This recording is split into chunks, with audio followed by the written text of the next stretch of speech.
my name is Jenna Shaver, and I'm going to be doing the apical pulse, the stool specimen, the sputum specimen, and the urine catch specimen today.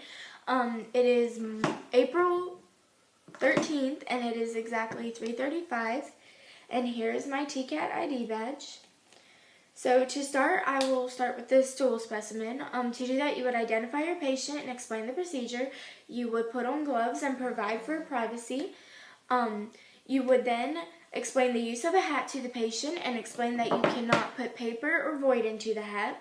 You would give the patient the call light and explain to them that to notify you whenever you were done with they were done with the specimen or using the bathroom.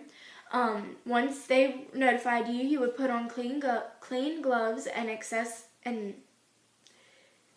the stool for color, consistency, odor, mucus, or blood. You would then take a tongue blade and you would transfer the sample of the stool specimen into the cup, and then you would replace the cap, and if it was for O&P, you would send it off immediately. Next, I'm going to do the urine catch. You would identify your patient and explain the procedure. You would also wash your hands and provide for privacy.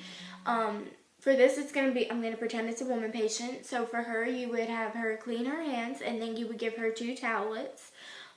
You would have her sit on the toilet and separate her labia with her fingers, and then clean.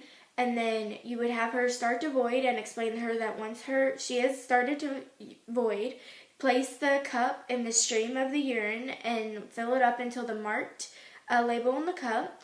Once she's filled it up, set aside, finish voiding, clean again, and then wash your hands, and then you would also wash your hands, and then you would send the specimen off to wherever it needed to go.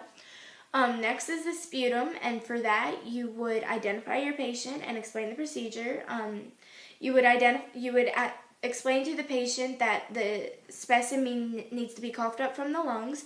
You would have them take 3 deep breaths and then cough deeply, and have them put what comes out into the cap, replace it, and then help the patient back to a comfortable position. And then to find the apical pulse, you find the 5th intercostal and the mid-clavicular, and wherever they meet on the left side of the sternum is where you would find the pulse, and you would auscultate with a bell or a stethoscope, and you would find the pulse for 1 full minute.